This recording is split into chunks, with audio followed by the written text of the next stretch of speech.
Hi everybody. It's 9 o'clock, actually 9:01 on December 2nd, and I'm just going to be discussing the retreats and the corresponding archangel and archaea. The archaea is the female counterpart to the archangel, and there's a twin flame, set of twin flame Elohim associated with each of the chakra rays, in addition to the Chohans and their twin flames. Some of the Chohans don't have twin flames. There is no twin flame. For instance, the Archangel Aziel is not associated with a corresponding twin flame. That's the Archangel of the secret chamber of the heart.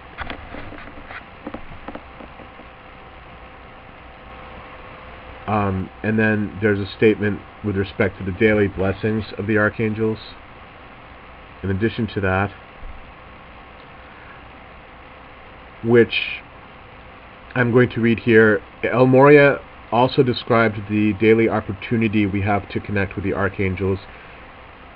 Quoting El Morya, each of the 7 archangels carries a sphere of the energies of God, a portion of the ray on which he serves. Each day, in sacred ritual, kneeling before the altar of the Lord in the great central sun, he receives his sphere, and he is commissioned to go forth throughout the cosmos to scatter the seeds of Christic light that burst from the ray, and the sphere of the ray which he bears within his heart as a great sun disk of emerging Christ identity.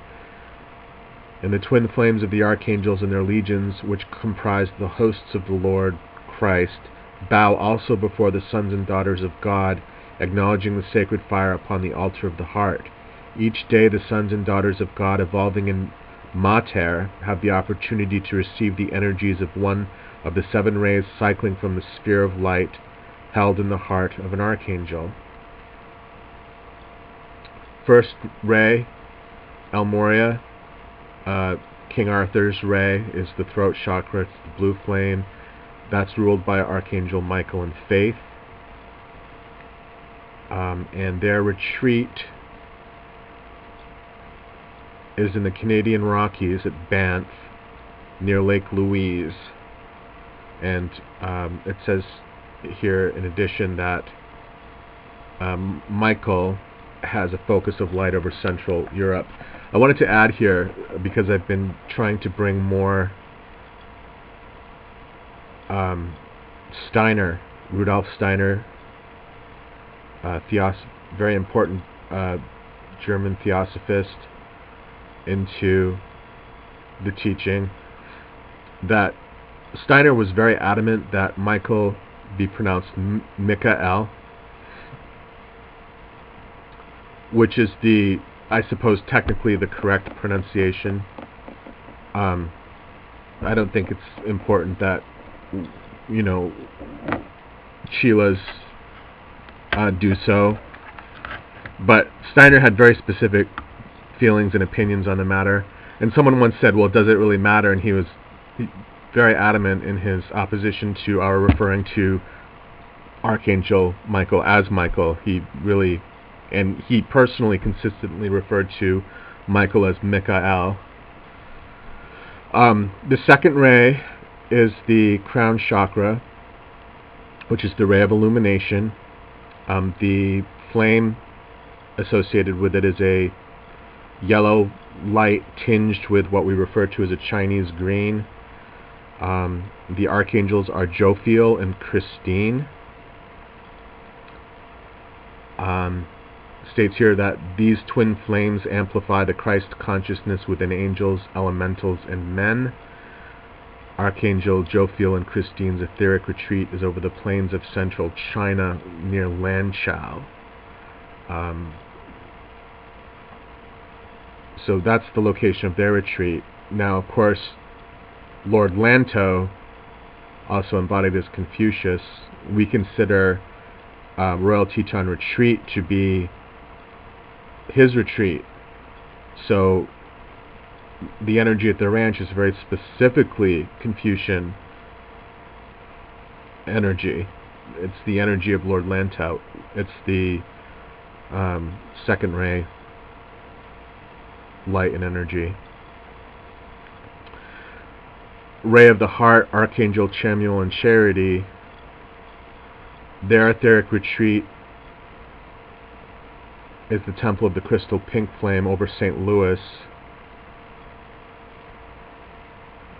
Missouri. An arc of divine love forms a bridge between their retreat and that of the Elohim, Heros, and Amora near Lake Winnipeg in Manitoba, Canada. That's important to remember because, there's an arc between those two retreats, but it doesn't go angel to angel. It doesn't go angel and archaea to a different set of angel and archaea. It goes from the angel and archaea of the heart to the Elohim of the heart, who are Heros and Amora in Manitoba, Canada.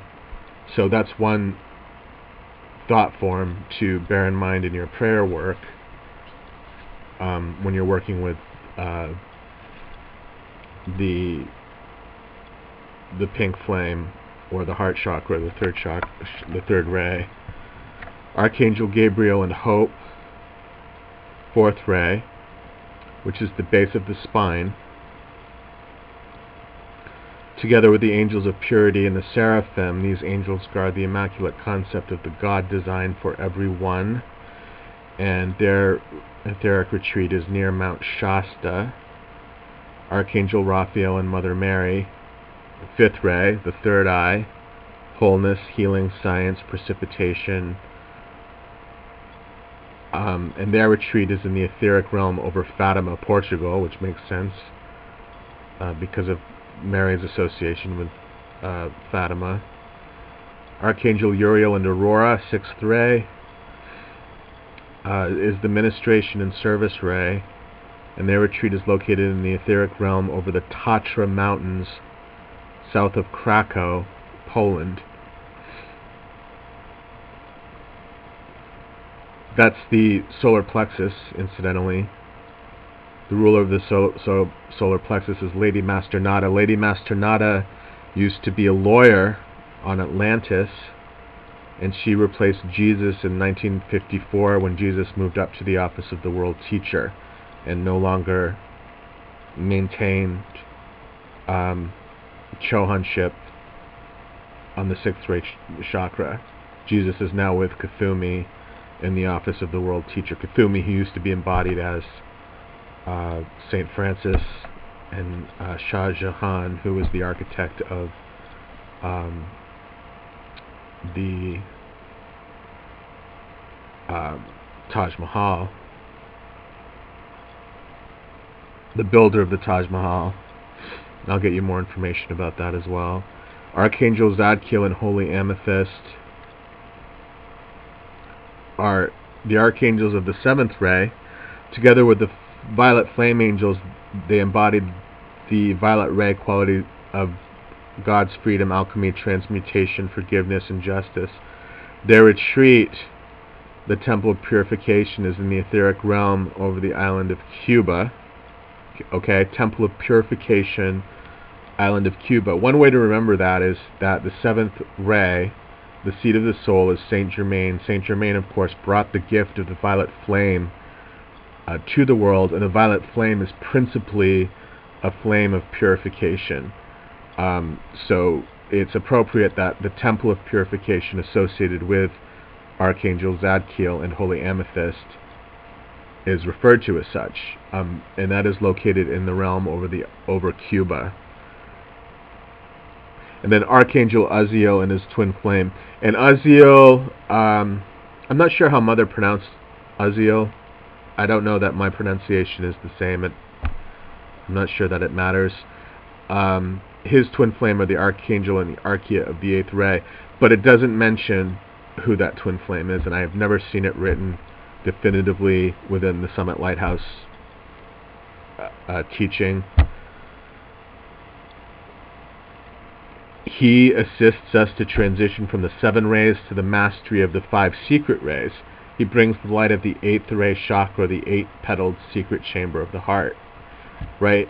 As I mentioned in a previous recording, the eighth chakra is the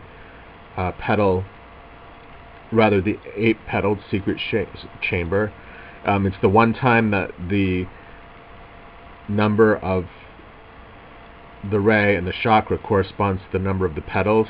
It's an eighth ray. It's the eighth ray, and it's also an 8-petaled lotus.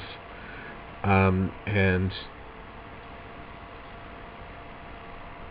it is true that it is the transition, because we generally speak in terms of there being 7 chakras in the body, with the eighth chakra is really the first secret ray or chakra. So it is both a secret ray and a standard chakra. It's interesting that they pointed this out. I wanted to mention quickly, in case it interests people, I think it's very important. Well, amethyst is spelled in a manner, and Mother used to look at this and discuss this as well, and I will get you some additional terminology. It is similar with respect to spelling. It's a bit of an anagram, and I'm not really sure how he would, trying to think of how he would refer to words like that. And I simply, it's just not in my lexicon right now, but I will let you know. Mother used to speak of Ma-Re, meaning Mary, and would look at actually the spelling of words. When words were similar, it would have meaning to her, or there would be an inner temple message. For instance, the Son of Man is really the Son of Manifestation. Well, in this instance, amethyst is similar in spelling to Amherst, where I graduated from college. Amherst College has the largest collection in the world of Shakespeare writings. It owns the Folgers Shakespeare Library in Washington. TSL was established in Washington. Shakespeare was an embodiment of Saint Germain, and amethyst is the ruler of the 7th ray. Well, it's the Archeia ruler of the 7th ray, and the ruler of the 7th ray, which is the seat of the soul chakra, is Germain. So it's always easy for me to remember Holy Amethyst, because I went to Amherst College, and there's that Germain connection there. Amherst really should be associated with Germain, because they own more Germain writings than anybody else in the world. I don't think that they're aware that it's the case yet, but with any luck, one day we will have better access to that particular resource. The musical keynote of Holy Amethyst is on the Beautiful Blue Danube by Johann Strauss. Okay. Quoting TSL, through the amethyst crystal, the twin flame of Lord Zadkiel focuses the mother aspect of freedom to the evolutions of this planet. The amethyst is worn by all who serve on the 7th ray and their devotees.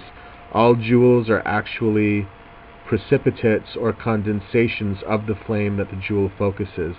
Thus, the amethyst is the focus of the freedom flame, and those jewels that have been consecrated by light bearers contain in the center a replica of the flame that they represent. More about the Temple of Purification. Once physical, it is now in the etheric realm over the island of Cuba. Priests of the sacred fire on Atlantis took their training under the order of Lord Zadkiel here, and their service to life drew the momentum that prevented the island from sinking. The 7th day of Saturday, which means we can receive a greater release of light, energy, and cosmic consciousness from the causal bodies of Zadkiel and Amethyst on that day. The name Zadkiel means righteousness of God. In rabbinic tradition, Zadkiel is known as the angel of benevolence, mercy, and memory. In some traditions, he was the angel who held back Abraham's hand when Abraham was about to sacrifice his son Isaac.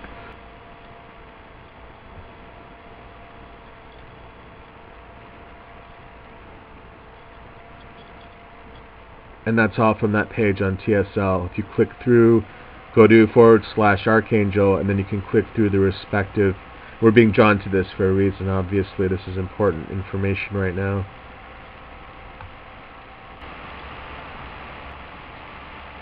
Gethsemane.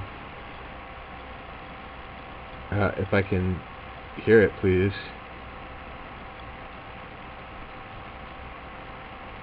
Your reference for that is Mark 14.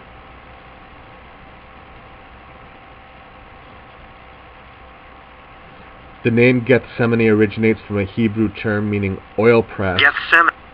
suggesting that the garden was a grove of olive trees. Though its exact location cannot be determined, Armenian, Greek, Latin, and Russian churches have accepted an olive grove on the western slope of the Mount of Olives as the site.